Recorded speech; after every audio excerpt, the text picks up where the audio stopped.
allons continuer dans notre série d'enseignements. Héritier de Dieu et co-héritier avec Dieu. Alléluia. Qui a été béni depuis qu'on a commencé? Nous sommes sur la 4e partie. Qui a été vraiment béni? Héritier et co-héritier avec Dieu. La dernière fois, nous avons parlé des éléments qui sont à l'intérieur de notre héritage.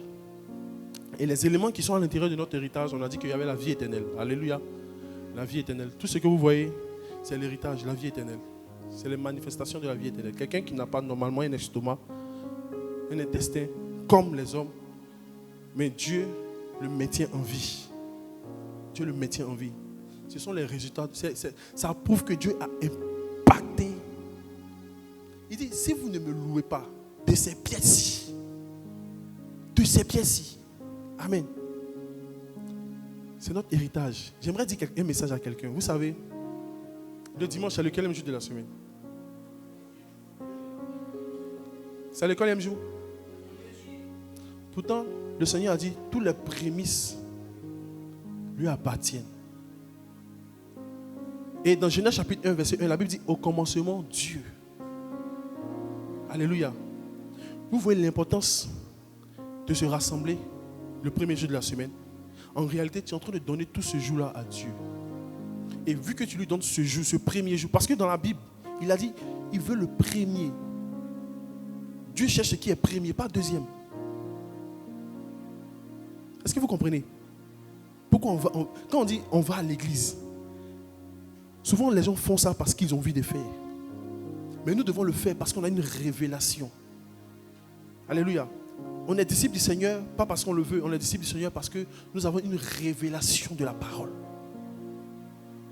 Donc, quand tu dis à quelqu'un je vais à l'église, en réalité, tu es en train de donner à Dieu ton premier jour de la semaine. Abel, lorsqu'il avait fait le sacrifice avec Caïn, Abel avait donné son premier. C'est le premier que Dieu regarde. C'est pourquoi Dieu a agréé l'offrande d'Abel. Il a rejeté celui de Caïn. Parce que Caïn a donné, mais il n'a pas donné le premier. Caïn a donné, n'est-ce pas? Mais il n'a pas donné le premier. Donc si vous comprenez l'importance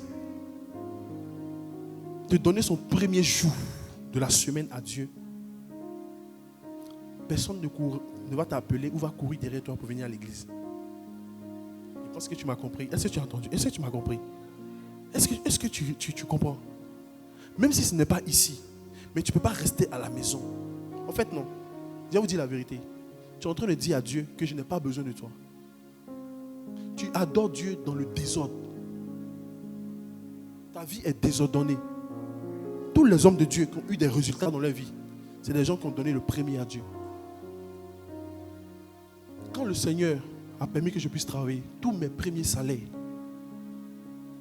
j'enlevais la part de Dieu. Et le reste, je me débrouille. Que mon Dieu soit satisfait. Moi, je me débrouille. Parce qu'il s'est débrouillé pour me sauver. C'est une foutaise que vous ne donnez pas vos premiers à Dieu.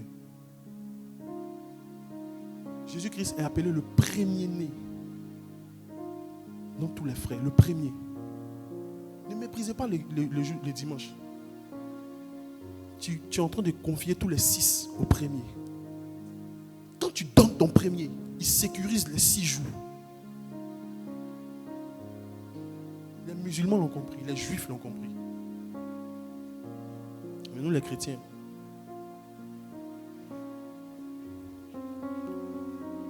on va te forcer à donner ton premier. En réalité, quand quelqu'un t'appelle pour te demander est-ce que tu es allé à l'église dimanche, la personne est en train de te pousser à rentrer dans ta bénédiction. C'est un message de bénédiction. Regardez ceux qui ne sont pas ici, qu'est-ce qu'ils font actuellement? Qu'est-ce qu'ils font? Amen. J'aimerais que ce principe-là soit installé dans notre cœur. Partout où tu es, en Afrique, en Europe, en Amérique, même si tu n'as pas eu une église, je t'en supplie, même si tu n'as pas eu une église dans la région où tu es, cherche un endroit pour consacrer ton premier jour à Dieu. Même si c'est dans ta chambre d'hôtel, pour vous qui travaillez, peut-être que vous pouvez aller en vacances. Cherche un endroit pour consacrer ton premier jour à Dieu. Sinon, il y a certaines choses que tu ne vas pas voir dans ta vie. Accepter Jésus, donner sa vie à Jésus, ce n'est pas tout. Il y a certaines portes qui te seront fermées. Parce qu'on a cru que accepter Jésus, c'est mépriser aussi les principes. Il faut honorer les principes. Même si moi, je ne suis pas ici dimanche, je suis quelque part, en train d'offrir mon premier jour à Dieu. Que tout ce qui te vient en premier, consacre-le à Dieu. Consacre-le à Dieu. Donne-le à Dieu. Donne-le. Donne. Dis à ton voisin, donne. Il ne faut pas avoir honte. Donne. Donne. Donne. Il faut le donner. Dieu aime les premiers. Il aime ce qui est premier. Il récompense les premiers. Tu es venu ici à l'église en premier. Dieu t'aime. Dieu aime. Continue de venir. Continue. Sois le premier. Je suis l'alpha. Je suis l'alpha. Et il est aussi le dernier.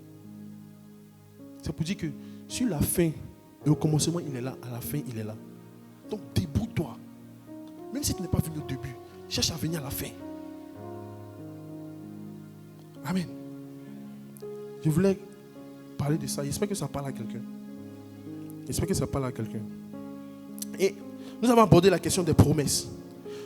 On a pris Hébreux chapitre 6, verset 12, qui disait « En sorte que vous ne vous relâchiez point et que vous imitiez ceux qui, par la foi et la persévérance, héritent des promesses. » Avant de parler des promesses, on avait parlé de la vie éternelle. On avait dit qu'il y avait deux types de vie. Ou même plusieurs. On a vu la vie éternelle. On a vu aussi la vie Shéled, qui parle de la durée de vie. On a vu la vie Shahar. Vous voyez? Et on a corrigé un peu l'expression selon laquelle les personnes disent « donne ta vie à Jésus » et que d'autres méprisent ces personnes qui disent ce genre d'expression. Non, on ne donne pas sa vie à Jésus, on donne sa mort à Jésus. Pourtant, dans Jean chapitre 12, Jésus a dit « celui qui aime sa vie ». Celui qui aime sa vie. Donc Jésus reconnaît que lui-même, il a donné une vie. Donc si cette expression « donner sa vie à Jésus » est mauvaise, c'est que Jésus est mauvais. C'est que Jésus lui-même s'est trompé, n'est-ce pas? C'est que Jésus s'est trompé. Pourtant, nous savons qu'il a dit qu'il est le chemin, la vérité et la vie. Donc, donner sa vie à Jésus, ce n'est pas mauvais de le dire à quelqu'un. Alléluia. Donc, vous qui évangélisez, si vous voyez des personnes qui vous disent non, comment tu peux dire? Souvent, c'est les chrétiens qui ont soi-disant un certain élan de zèle de connaissance. Et comme on le sait, la Bible même dit la connaissance enfle. Mais c'est l'amour qui édifie. On ne donne pas sa vie à Jésus. T'as quelle vie? T'as quelle vie? C'est la mort. Mais Jésus lui a dit sa vie. Et dans le même verset, vous voyez, il parle de la vie éternelle. Donc Jésus sait qu'il y a une différence entre la vie humaine et la vie éternelle. Quoique la vie humaine n'est pas pareille à la vie éternelle. Face à la vie éternelle, cette vie humaine est limitée. Face à la vie éternelle, cette vie humaine est considérée comme une vie morte. Certes, tu vis, mais dans la dimension spirituelle, elle ne compte pas. Mais quand même, c'est une vie. Alléluia. Et après, nous sommes descendus sur les promesses. Et la Bible nous dit quoi? Dans Hébreux chapitre 6, verset 12. En sorte que vous ne vous lâchiez point et que vous imitiez ceux qui, par la foi et la persévérance, héritent des promesses. Bien aimé, il faut savoir que pour hériter des promesses, il faut la foi. Les promesses que tu as reçues sur ta vie, les prophéties que tu as reçues sur ta vie, les paroles de connaissance. Pour ceux qui notent, l'un des moyens par lequel on hérite des promesses, c'est la foi. Et il faut savoir que les promesses sont incluses dans ce qu'on appelle un package. Le package, c'est quoi? C'est l'alliance. Si tu rentres en alliance, par exemple, tu veux te marier, rentrer en alliance avec une personne, tu vas lui faire des promesses. Oh, ladies, si on se marie, on ira peut-être aux îles Galapagos. Si on se marie, on fera des enfants. Si on se marie. En fait, les gens se mettent en alliance parce que dans cette alliance, il y a des promesses. C'est parce qu'il nous a promis. Si tu m'acceptes, je te donne la vie éternelle. En réalité, c'est ce qui a permis qu'on puisse lui donner notre vie. C'est parce qu'il nous a promis. Donc le contenu de l'alliance, c'est ce qui compte. Donc ne te mets pas en alliance avec quelqu'un. 2 personnes marchent-ils ensemble sans s'être accordés? Tu t'es mis en alliance avec quelqu'un. Est-ce que vous vous êtes accordés sur les clauses contractuelles de l'alliance? Ce n'est pas un contrat à titre unilatéral, c'est un contrat synalagmatique. Un contrat par lequel une personne s'engage à une autre à faire, à donner ou à ne pas faire. Il faut discuter les clauses du contrat. C'est pourquoi quand Dieu veut rentrer en alliance avec une personne, il passe par une autre personne et il discute. Cacherai-je à Abraham ce que je veux faire à Sodome? Cacherai-je? Quand Dieu veut rentrer en alliance, il t'appelle pour que vous discutez des clauses du contrat. Pour que ton engagement soit, pour que tu puisses avoir une connaissance sur ton engagement. Alléluia. Et dans cette alliance, il y a des promesses. Amen.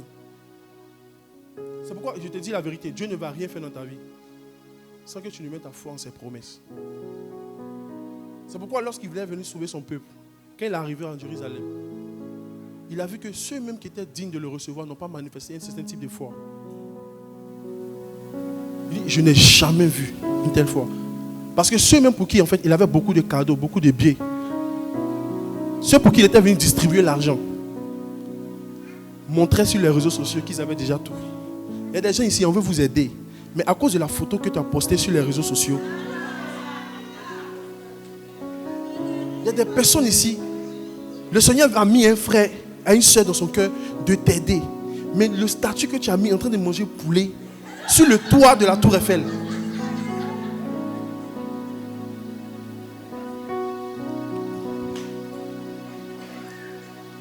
Il y a des personnes que tu peux aider, mais les réseaux sociaux leur montrent qu'ils sont dans une certaine forme d'opulence.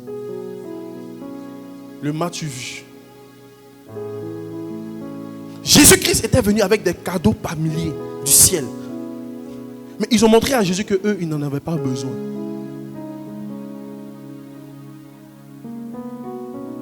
Ils ont montré à Jésus qu'ils n'avaient pas besoin. J'espère que tu n'es pas de ce genre de personnes. Donc, pour avoir accès aux promesses, il faut manifester. Dis à ton voisin 2 types de foi. 2 types de foi. Dis à ton voisin 2 types de foi. Demande-lui, est-ce que tu veux savoir c'est quel? Tu veux savoir? La première foi, c'est la foi basée sur la déclaration audible. Tu peux noter. La foi basée sur une déclaration audible. En disant, Seigneur, je crois. Ou bien soit, l'acclamation que nous disons, Amen. Est-ce que vous savez que le mot Amen, c'est une manifestation de la foi? Hein? Amen. Est-ce qu'on peut rentrer en profondeur? Can I avance? Je peux avancer?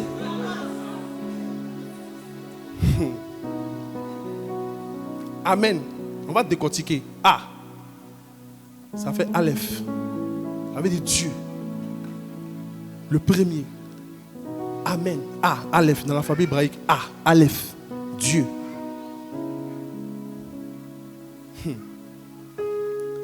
Men. On va séparer. M.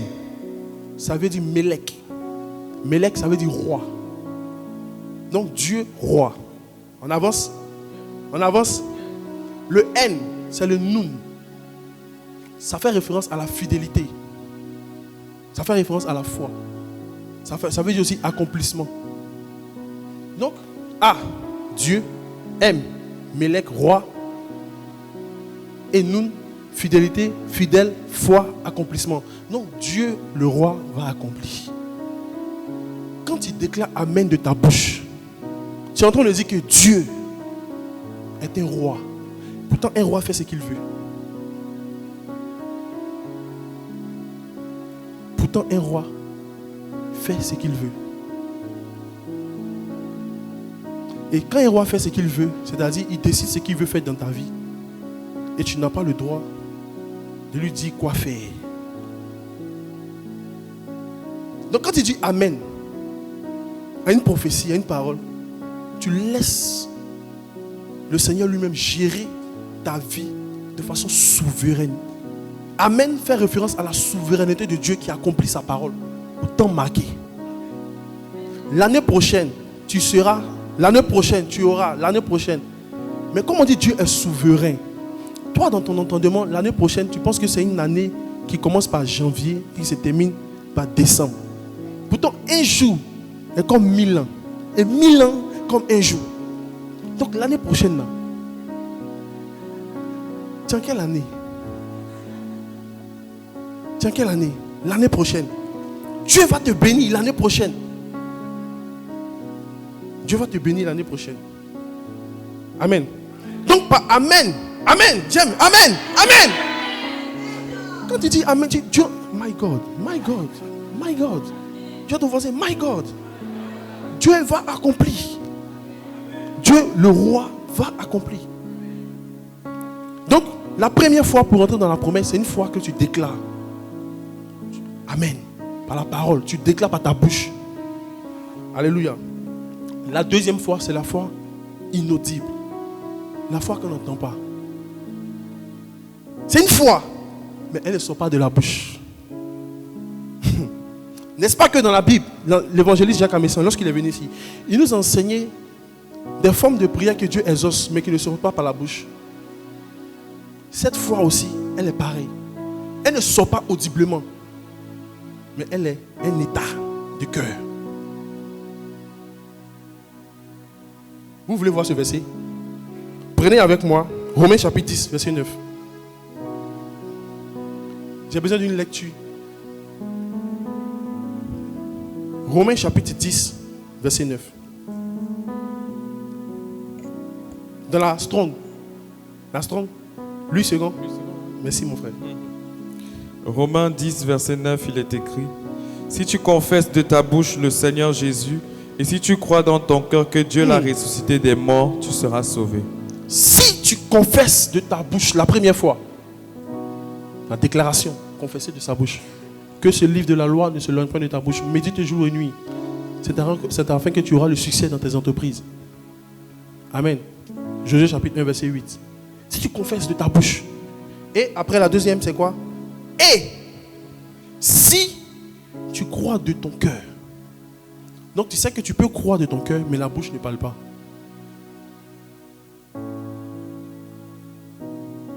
Oui, oui. C'est parce que le temps est avancé. Sinon, je vais vous montrer des histoires de la Bible, des personnes qui ont cru sans déclaration. Et d'autres aussi qui ont cru par la déclaration. Donc si elle dit Dieu va te bénir, Dieu va te bénir.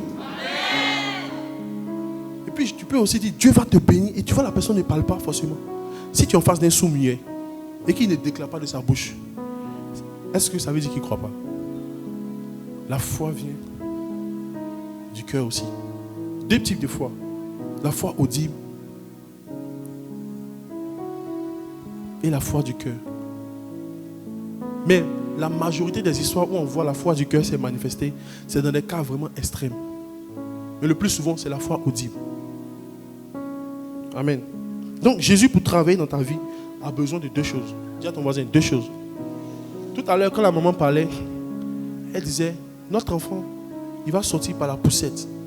Et la femme a dit quoi? Tu es en train de nous aider à bien travailler. Dis à ton voisin, tu es en train de m'aider à bien travailler. Ta présence à côté de moi m'aide à bien me consacrer. Quand je te vois, je sais que Jésus aussi agit. Alléluia. Amen. Amen. Je suis en train de nous aider. Vous êtes en train de nous aider. Il y a un jour un médecin qui rendait un témoignage. Il disait que quand on va à l'hôpital et des personnes doivent mourir, entre un chrétien et un païen, il y a une dualité. Il y a deux choses qui se passent. Ils disent qu'à chaque fois qu'ils ont été en face d'un chrétien, la personne allait facilement. Quand c'était un chrétien qui devait mourir, qui devait rendre l'âme à l'hôpital, eux-mêmes les docteurs, ils étaient à l'aise. Parce qu'ils ne faisaient plus trop d'efforts pour soulager la personne. Parce que là, c'est comme si la personne souriait La personne était soulagée. La personne, dans son esprit, la personne va quelque part. C'est ce que les médecins disent. Mais quand ils sont en face des païens, la personne lutte. Et les personnes luttent. Donc, ça les met un peu dans l'embarras, souvent quand la famille est là. Donc, vous voyez l'importance d'avoir la foi. Ça facilite Jésus d'agir dans ta vie. La foi facilite Jésus pour entrer en action dans ta vie. Donc, il y a des choses que Jésus-Christ a besoin pour entrer dans ta vie. La première des choses, avant la foi, c'est quoi? Vous pouvez imaginer. Qu'est-ce que Jésus-Christ? Qu'est-ce que tu peux faire? Et puis Jésus-Christ ne pourra plus agir dans ta vie. Il y a deux choses que j'ai vues dans les Écritures que je vais partager avec vous. Il y a deux actions que tu peux faire pour limiter l'action de Dieu dans ta vie. Le premier, pour ceux qui notent, mettez l'honneur. L'honneur. L'honneur. Marc chapitre 6, verset 4. Marc chapitre 6, verset 4. Je veux que tu lis ce verset, s'il te plaît, dans la version Semeur. Marc chapitre 6, verset 4. Dans la version Semeur. Il est écrit, alors Jésus leur dit, c'est seulement dans sa patrie, dans sa parenté et dans sa famille que l'on refuse d'honorer un prophète. C'est seulement dans sa patrie que on refuse d'honorer un prophète. Et si vous regardez au verset plus haut, on dit quoi? Jésus-Christ a essayé de faire le miracle. On dit il a essayé, mais il n'a pas pu. Alléluia. La Bible dit, il ne peut faire là aucun miracle. Il ne peut faire aucun miracle. C'est-à-dire que le miraculé. Ésaïe chapitre 9, verset 5. Un fils nous est né. La domination reposera sur son épaule. On l'appellera l'admirable conseiller, le prince de paix. Dans d'autres versions, on dit le miracle. C'est-à-dire que le miracle est dans un endroit où il essaie, mais il ne peut pas. C'est comme si je viens prier pour toi. Je suis en train d'essayer de prier, mais je n'arrive pas. C'est pas que Jésus n'a pas essayé. Il a essayé, mais il n'a pas pu. Parce qu'il a été méprisé. Il n'a pas été honoré.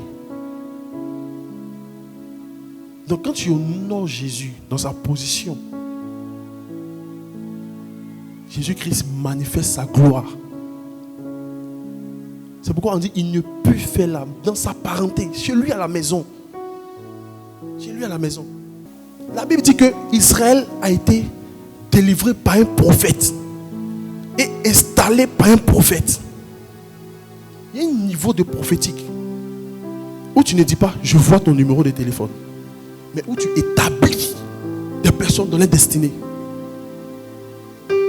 C'est par Moïse que Dieu a fait sortir Israël pour les établir.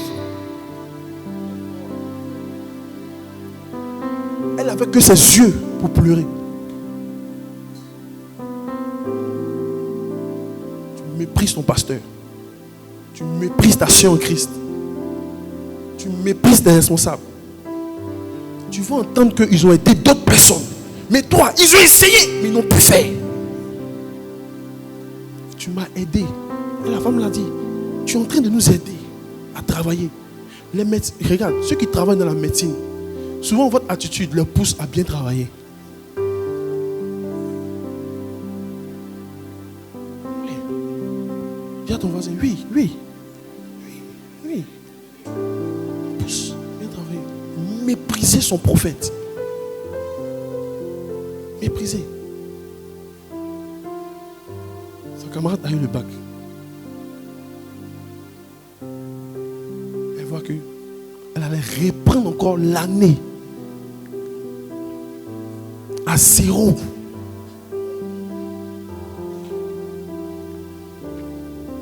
Je ne pouvais rien faire. J'ai voulu l'aider, mais je ne peux faire à cause d'un manque d'honneur. Je ne peux faire.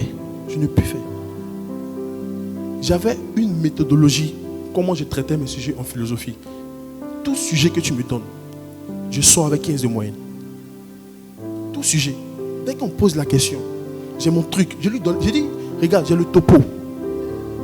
Je faisais un cours de renforcement avec mon professeur. Il nous avait donné le topo, comment traiter un sujet de philosophie, tout type de sujet. Comment l'introduire.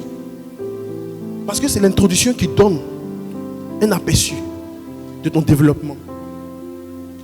J'ai le topo, je peux t'aider. Mais ton mépris. Jésus a le topo, il peut t'aider. Jésus a le topo, il peut t'aider. Jésus est quitté au ciel. Il sait ce qu'il y a au ciel pour toi, pour toi, pour toi. Il peut t'aider, il peut t'aider, il peut. Mais le mépris, il a envoyé des hommes dans ta vie pour t'aider, pour t'aider. Mais le mépris, le mépris. Le Seigneur a envoyé une femme dans ma vie pour m'aider. Pour faire la cuisine. Pour faire la cuisine.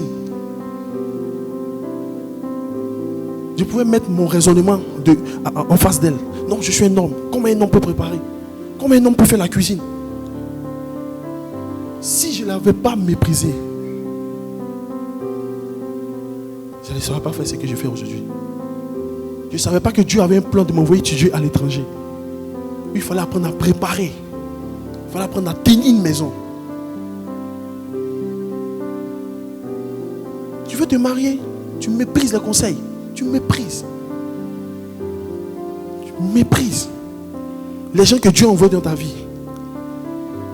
Ton père, ta mère, ton pasteur, tes dirigeants, à l'école, ton professeur.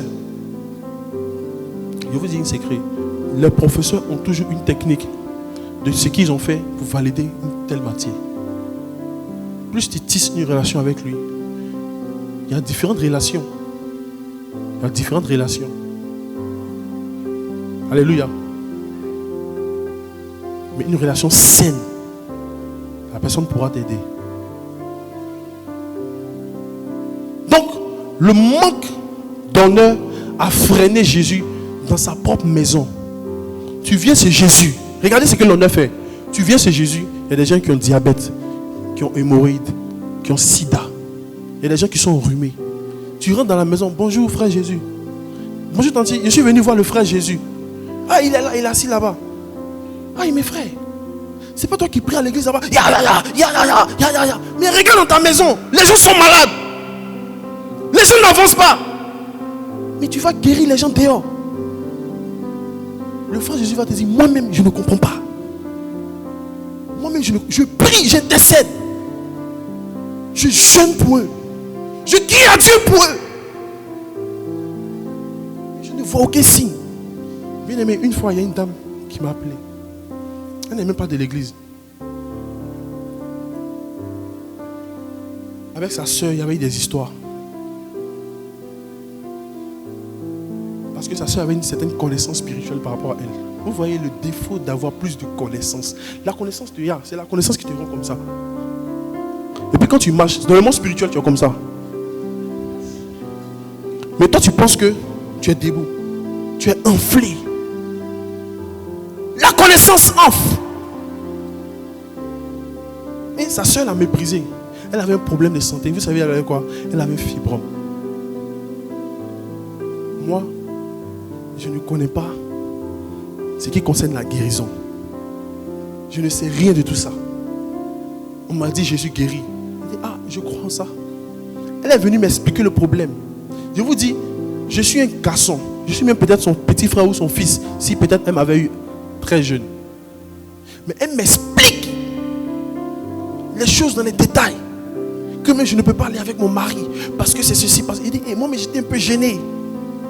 Mais j'ai senti dans sa voix un cri. J'ai senti dans sa voix, viens-moi en aide. Viens-moi en aide. Même mes frères et mes soeurs qui disent crois, ne me croient plus. Il y a des situations désagréables entre nous. Viens-moi en aide. C'est comme ça que j'ai capté le message. Je n'ai pas regardé à gauche, à droite. J'ai juste entendu dans son message, viens-moi en aide. Ok, maman, j'ai compris. On va mettre un programme de prière en place. Tu me permets? Elle dit, il n'y a pas de problème. Tout ce que tu décides de faire, je vais le faire. Regardez un verset. On va lire un verset ensemble. On va lire un verset ensemble. Prenez avec moi Matthieu chapitre 17, verset 12.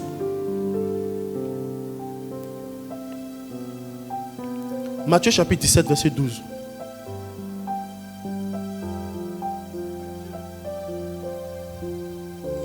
Matthieu 17, verset 12.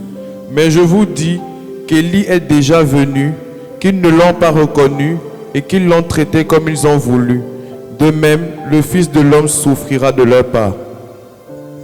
La dame m'a dit, le programme que tu mets en place, je vais le suivre. Mais quand vous lisez le verset, on dit, Élie est venu, mais ils l'ont traité comme ils ont voulu. Comme ils ont voulu. Le miracle de Dieu est venu. La visitation de Dieu est venue. Tu l'as traité comme tu voulais. Toutes les fois où vous allez traiter les choses que Dieu envoie dans vos vies, comme vous voulez, comme vous voulez, comme vous voulez, comme vous voulez, comme vous voulez. L'apparence même du miracle va dépasser votre maison. Ils l'ont traité. Élie est venu. C'est pas que Élie n'est pas venu. Élie est venu. Mais ils l'ont traité comme ils voulaient. Tu viens dans une église. Tu fais les choses comme tu veux. Comme tu veux. Non, pasteur, j'ai remarqué que ça. Non, il faut qu'on déplace ça comme tu veux. Comme tu veux. Ce que tu veux. C'est ce que tu veux. Pourtant, quand l'église a été bâtie, on ne t'a même pas demandé ton conseil. Tu es venu trouver les gens assis. Mais tu veux faire les choses comme tu veux. Quand Dieu a appelé Job, il dit viens, on discute. Viens, on discute. Viens prendre un conseil chez moi. Où étais-tu quand je croyais? Où étais-tu quand je limitais la mer? Où étais-tu, Job? Où étais-tu? Beaucoup de personnes, vous ne rentrez pas dans vos bénédictions parce que vous limitez la main de Dieu. Parce que vous traitez vos Élie comme vous voulez.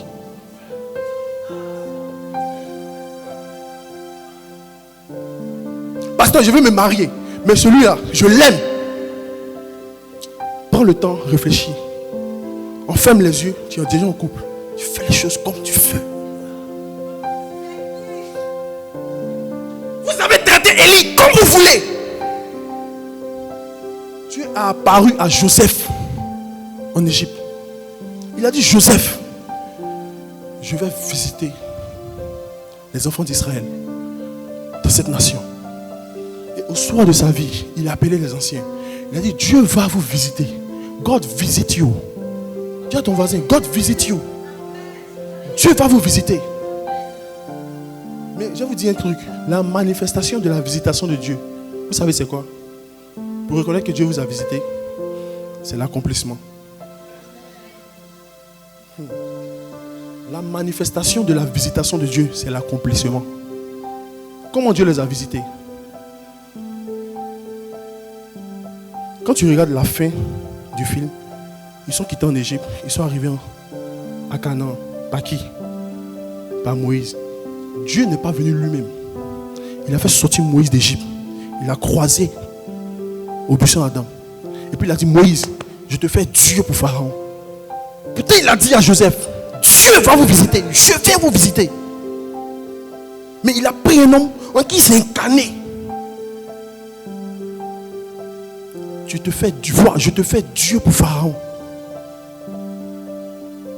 Donc s'ils avaient entendu parmi les anciens que Dieu a dit il va venir, on attend Dieu. Moïse, calme-toi, wait. Moïse, calme-toi. La visitation est venue. Matthieu chapitre 17, verset 12. Vous l'avez traité comme vous voulez. Tu viens à l'église, on doit faire les choses pour toi comme tu veux. Comme tu veux. Non, pasteur, moi je veux que. Est-ce que tu peux faire ça à tes parents? On vous donne des conseils, vous faites les choses comme vous voulez. Et il a dit, le Fils de l'homme, comme je connais l'état de votre cœur, le Fils de l'homme sera traité pareil. Mais tous ceux qui ont eu la visitation de Dieu dans leur vie, c'est ces personnes-là qui ont écouté le Fils de l'homme. C'est ces personnes-là qui étaient attentifs. C'est ces personnes-là qui marchaient sous son message. Et regardez, le deuxième niveau, après l'honneur, c'est quoi? C'est la foi. Après l'honneur, c'est la foi. Il y a deux choses que Dieu utilise, Jésus utilise pour travailler dans ta vie. L'honneur et la foi. L'honneur et la foi. L'honneur et la foi. Après l'honneur, il y a la foi. Regardez Marc chapitre 9, verset 21. 21 à 24.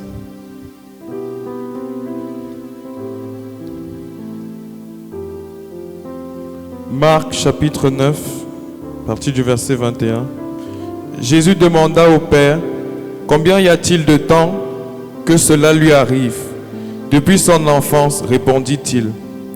Et souvent, l'Esprit l'a jeté dans le feu et dans l'eau pour le faire périr. Mais,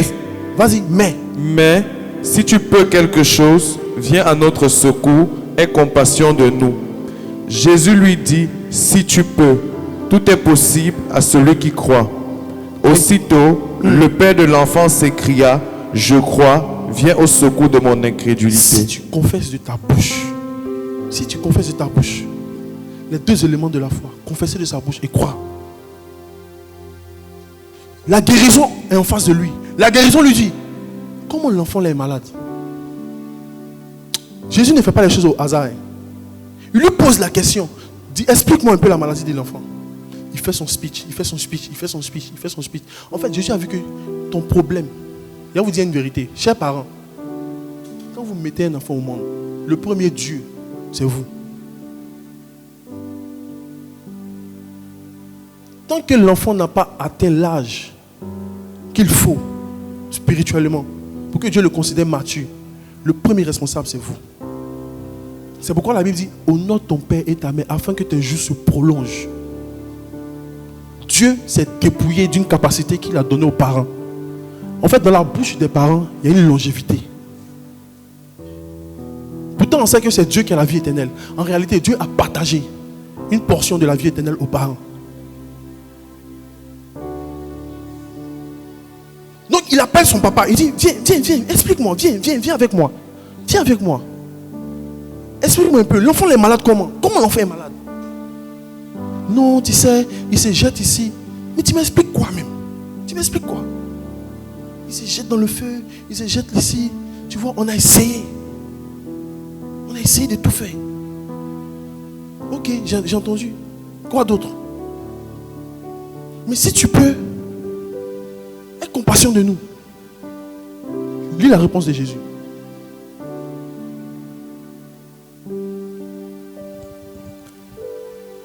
Jésus lui dit, si tu peux, tout est possible à celui qui croit.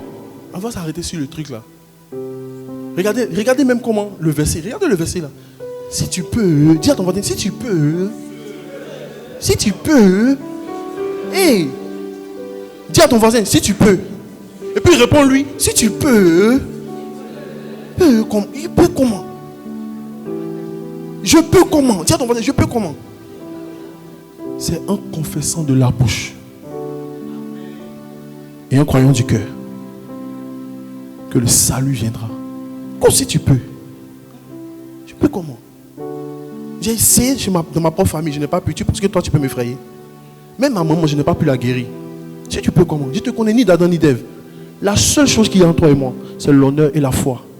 Ne prenez pas pour acquis vos proximités avec les hommes de Dieu. La majorité de ceux qui sont proches des hommes de Dieu ne rentrent pas dans les miracles. J'ai dit à mon père dans la foi, je ne vais jamais te considérer comme un homme normal dans ma vie. Jamais. Plus jamais. On a vécu dans le même quartier. On a joué au foot ensemble. J'ai beaucoup de raisons, beaucoup de preuves pour le considérer comme un moins que rien. Mais j'ai juré de ne pas. Il y a 2 personnes pour qui tu m'appelles. Je peux couper ton téléphone pour leur répondre. Ma femme et mon père dans la foi. Je te dis la vérité. Je te dis la vérité. 2 personnes sur la terre, que si tu m'appelles, je peux couper l'appel. Pour te dire, je te rappelle après, pour décrocher les appels. Ma femme et mon père dans la foi. Si tu peux quoi? Entre toi et moi, il n'y a rien. La seule chose que je te demande, c'est l'honneur et la foi. La seule chose que Jésus te demande, c'est l'honneur et la foi. C'est pourquoi la femme syro-phénicienne, vous vous rappelez de l'explication que le docteur O'Neill a donnée à la retraite? Dieu voulait la bénir, mais il regardait dans sa vie, il ne voit rien. Et il dit, cette nourriture-là, je ne peux pas te la donner parce que c'est pour les chiens. Aïe. En fait, parce qu'elle devait rentrer dans l'alliance de la foi par la déclaration de la bouche, elle a rétorqué. Tu veux dire quoi même? Tu veux dire quoi? C'est parce qu'elle est venue te demander, c'est pourquoi tu te comportes comme ça. Tu as raison. Les marabouts sont là, les féticheurs sont là. Il y a des moyens sales prophètes comme ça. On t'appelle, on passe le temps de dépenser les unités. C'est comme ça que tu nous réponds. Moi ici ta chienne, toi-même chien.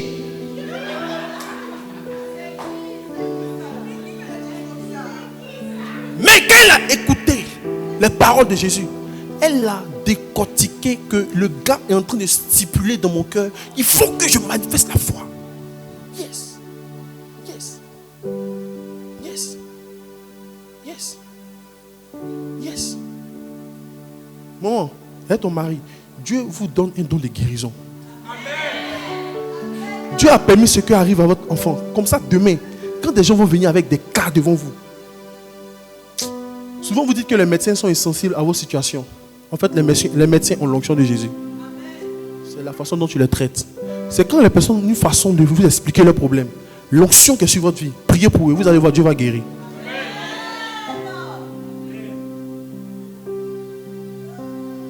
Dieu voulait vous donner une onction de guérison. C'est pourquoi il est passé par cette situation. Dieu voulait vous montrer qu'il est le miraculé. Qu'un homme peut ne pas forcément être complet, mais il peut vivre. Dieu peut couper un peu de ton ventre pour coller sur ta main. Je te dis que tu peux vivre quand même. Jésus, tu connais Jésus où? Dieu à ton voisin, tu l'as déjà vu. La seule chose que Jésus te demande, il faut m'honorer. Honore ce que j'envoie. Puis manifeste la foi. Une fois on était quitté un programme, mon père dans la foi me dit, c'est comment vous avez trouvé la prédication? Et ça, vous connaissez déjà. Il dit quoi? Moi, jamais. Je peux jamais. Ce que tu as dit là, je n'ai jamais entendu. Moi, je n'ai jamais entendu. C'est nouveau pour moi. Quoi? Violent. Quand Dieu envoie un homme dans ta vie. Regardez, quand l'ange est venu voir Isaac, et comment on appelle la maman d'Isaac. Quand il l'a visité, il a dit quoi? Il a dit 7 années. Pas en Genèse chapitre 18, pardon. Il a dit quoi? 7 années. Je viendrai. Pourtant, je vous dis que la visitation de Dieu, l'accomplissement de la visitation de Dieu, c'est quoi? C'est l'accomplissement. Notez ça. Pour ceux qui notent, l'accomplissement de la visitation de Dieu, c'est l'accomplissement. Cherche-moi le verset dans Genèse chapitre 18 où l'ange a dit à Abraham et à Sarah que cette année, il va venir. L'année prochaine.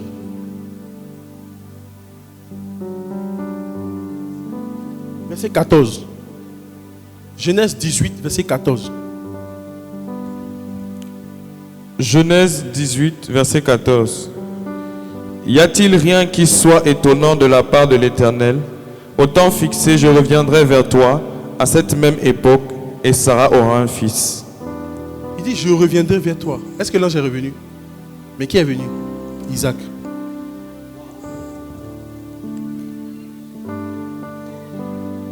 Cette année, je reviendrai vers toi. Je reviendrai vers toi. À cette année, je reviendrai. L'ange dit, à cette année, je reviendrai vers toi. Je reviendrai. Mon frère, à cette année, Dieu reviendra vers toi. Dieu reviendra. Dieu reviendra.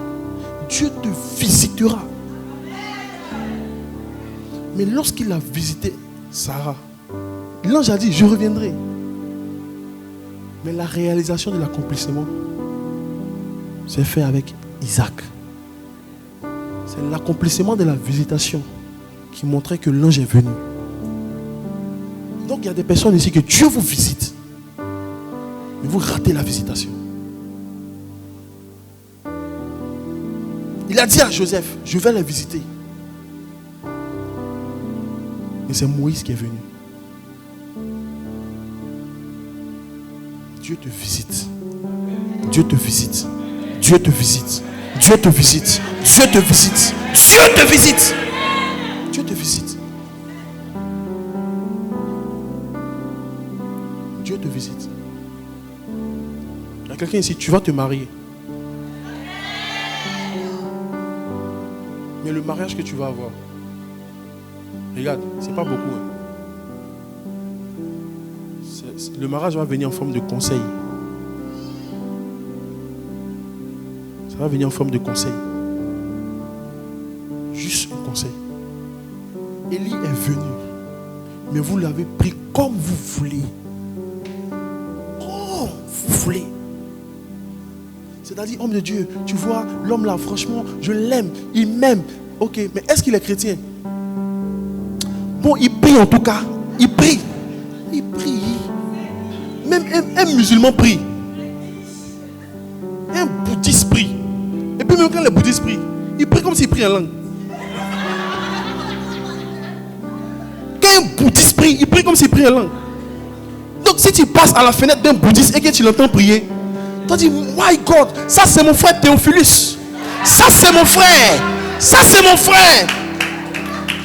C'est un bouddhiste. Bouddha. Jackie Jean, Jet Li.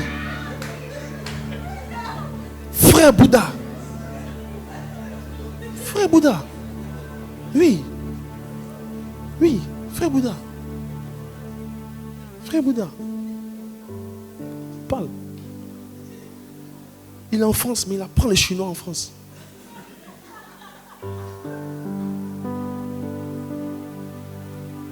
Beaucoup de personnes ont raté la puissance et l'intervention de Dieu dans leur vie par un manque de conseils.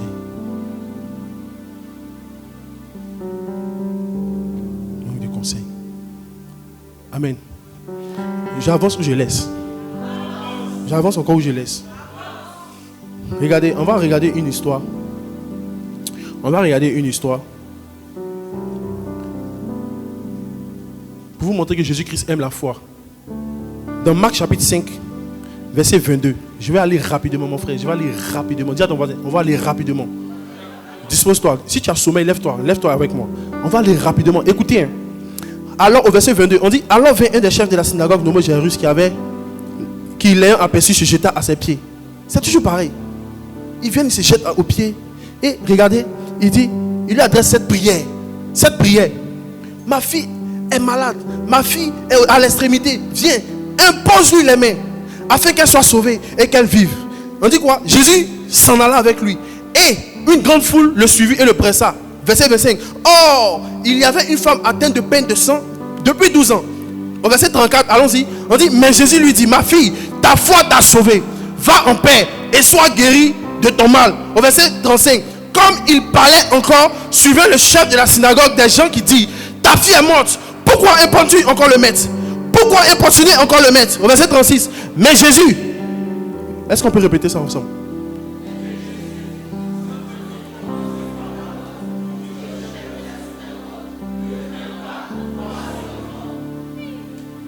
Le miracle est venu. Le miracle est venu. Le miracle est en train de partir avec lui. Ils ont stoppé le miracle.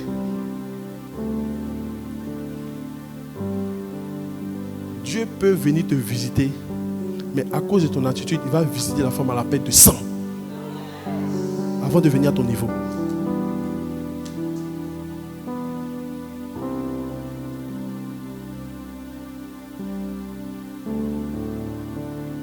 Tu peux activer la puissance de la visitation de Dieu. Pendant qu'il sera en train de venir, la femme à la perte de sang manifeste une fois que tu n'as pas manifesté. C'est pourquoi dans le royaume des cieux, ceux qui courent vite, ce n'est pas ceux qui ont les grands pieds. Ce n'est pas ceux qui sont grands. Ceux qui courent vite, c'est ceux qui courent avec la foi. Ceux qui voient les ossements de leur vie, c'est ceux qui... Oh my God. Tu dis à ma soeur, toi là, tu viens d'arriver dans la vie chrétienne et puis ta vie là monte comme ça. Mais moi depuis je suis chrétienne là, j'ai même honte d'attraper ma Bible. Abomination. Abomination. Abomination. La Bible. On parle de la même Bible. Est-ce qu'on parle de la même Bible? Hey, tu as commencé. Hey, est-ce qu'on parle de la même Bible? Je ne pense pas que tu tiens la Bible. En réalité, tu tiens en main le Coran. En réalité, tu tiens le chapelet. Tu ne tiens pas la Bible, tu tiens le chapelet.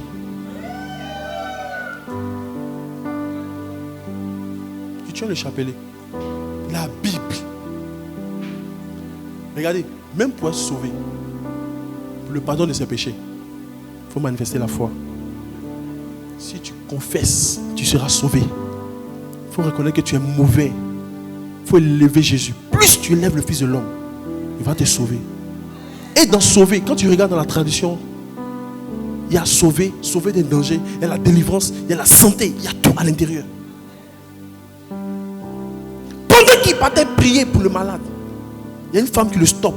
À cause de quoi? Jésus est stoppable.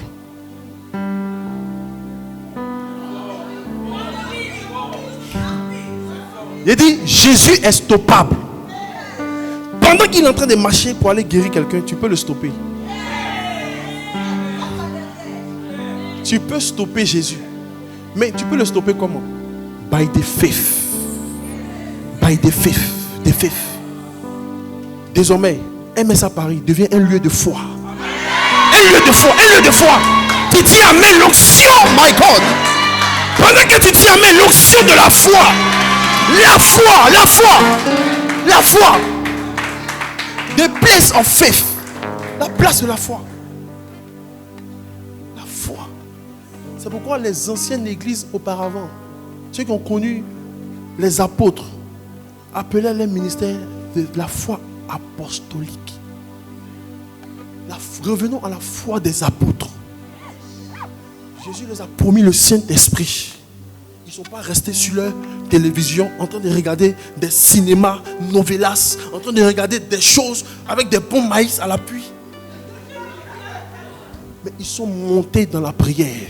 Dans la chambre haute, Libra Savalia Tesho Sava, Remamakusake Avalia, Mando Sapata Chata, Reke Pepe Pepe. La Bible dit ils ont prié 50 jours. 50 jours en train de chercher Dieu. Seigneur, tu nous as promis. Jésus, Jésus, Jésus, Jésus. Papa, papa, papa. Ça prie, ça prie, ça prie, ça prie, ça prie. Seigneur, ma visitation, ma maman, mon père, ma soeur, ma famille. Par la foi. Pendant qu'il était en train d'aller guérir, la femme l'a stoppé. Il a fini de faire ce qu'il a fait. Et c'est là que quelqu'un parle dans ses oreilles. Même pas à Jésus, mais à une autre personne. Au chef de la synagogue. Arrête d'importuner le maître. C'est fini. La personne a rendu l'âme. Arrête.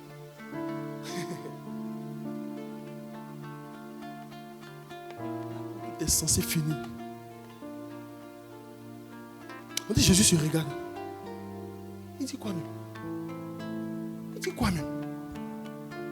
Quoi? On dit mais Jésus, sans tenir compte, de ses paroles, dit au chef, ne crains rien, crois seulement. Crois seulement. Pour ta famille, pour ton mariage, pour tes études, pour ta vie ici dans cette nation. Crois seulement. Tu peux croire à 10h et à midi arrêter de croire. C'est pourquoi il a utilisé seulement. Adverbe. Adverbe de temps. Continue. Crois seulement. La même foi qui t'a poussé à venir me prier, me parler. Ne regarde pas ces circonstances. Continue de croire. Continue de croire. Et l'histoire de la sœur par rapport au fibrome. Quand j'ai mis le système en place, elle a honoré, elle a respecté. C'est elle-même qui me dérangeait dans la prière. J'ai commencé à prier avec elle, prier avec elle, prier avec elle, prier avec elle, prier avec elle. Je lui ai dit, Dieu veut venir te visiter. Mais il y a quelque chose qui doit changer. Le mensonge dans ta vie. Vis-à-vis de ton mari. Ça, il faut régler. Ça. Ok, homme de Dieu, je vais mettre en application. Elle appelle son mari, elle règle. Rentre en ordre. Tac. Et qu'est-ce qui se passe? Elle va à l'hôpital. On lui dit qu'on va déchirer son ventre. Cette femme m'a marqué par sa foi. Elle dit, pasteur, je crois la parole que tu m'as dit. Et moi, j'ai dit quoi? Moi-même, si tu me demandes, je tremble pour toi. Pasteur, je crois à la prière qu'on a faite. Dieu ne ment pas. Elle a commencé à prier.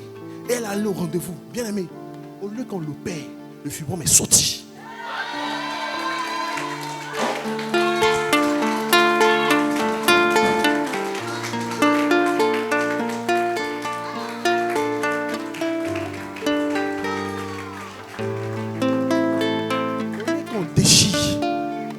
Est tombé comme une boule. Elle a fait une photo. Heureusement qu'à l'époque, je n'étais pas encore marié. Elle a fait une photo du fibrome là. La boule, et elle m'a envoyé. Et j'ai commencé à faire des recherches sur l'origine des fibromes dans la vie des femmes. Et j'ai vu que le fibrome, c'est une maladie qui touche en majorité les femmes noires. Vous savez pourquoi? Parce que dans le monde des ténèbres, dans le monde spirituel, ils ont réussi à dominer sur la femme européenne, occidentale. Et ils cherchent à tuer et à détruire la femme, comment on appelle ça, africaine. Pourquoi? Parce que dans Genèse chapitre 3, verset 15, il a dit, je mettrai inimitié entre toi et la femme. Et le Seigneur me faisait comprendre qu'il parlait ici de la femme, 3 types de femmes, Israël, l'Église et la femme physique. Et concernant la femme physique, qu'est-ce qu'il veut faire pour stopper la femme? Il veut déjà attaquer le fœtus. Parce que c'est les femmes qui font naître les prophètes. C'est les femmes qui enfantent pour faire naître les prophètes. C'est pourquoi, arrivé un moment, on commence à envoyer des maladies mystiques aux femmes. Et les femmes africaines, tu la laisses ici 2 ans. Tu laisses une femme blanche 2 ans. En 2 ans, la femme africaine te fait 4 enfants.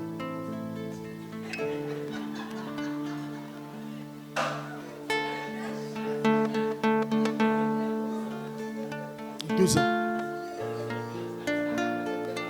Tu n'as pas la foi.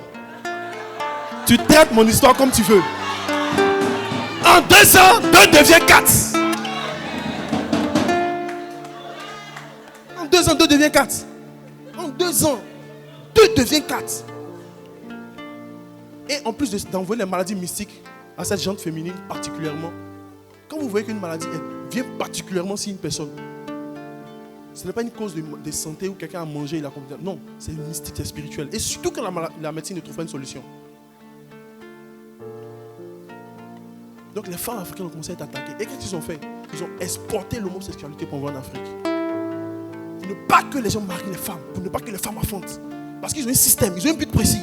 Tuer les prophètes. Et remarquez, c'est rare de voir des prophètes français. Faites des recherches sur Internet, vous allez voir, les prophètes, ils sont rares. La majorité des prophètes sont en Afrique. Comment exterminer ces prophètes? Le prophète Mohamed Sanogo est en Côte d'Ivoire. Il décrète 40 jours de jeûne mondial. Comme au temps de Daniel, de Joseph. Comment exterminer ces prophètes? La persécution qui vient, ça sera contre les prophètes. Et Dieu a changé la technique. Il envoie les prophètes pour venir ici sur cette nation par les études. Vous qui méprisez vos études, il y a une certaine sphère que vous ne pouvez pas atteindre. Et le Seigneur m'expliquait qu'il y a 2 types de fibromes. Il y a les fibromes qu'ils envoient au niveau génital et les fibromes qu'ils envoient au niveau mental. La femme blanche est atteinte du fibrome mental. La femme occidentale est atteinte des fibromes mentales. Elle ne veut pas d'enfants.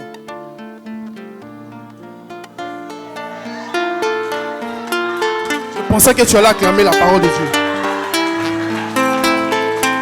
Je pensais que tu allais acclamer la parole de Dieu. Je pensais que quelqu'un était ici pour acclamer la parole de Dieu, pas Emmanuel, mais la parole de Dieu. Mais la parole de Dieu. Mais la parole de Dieu. La parole de Dieu. La parole de Dieu.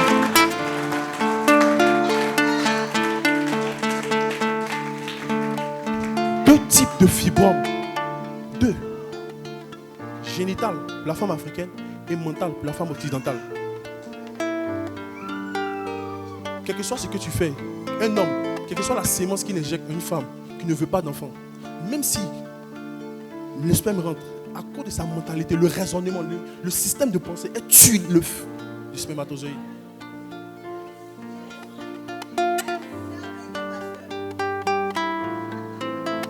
Parce que le monde spirituel est régi par la pensée.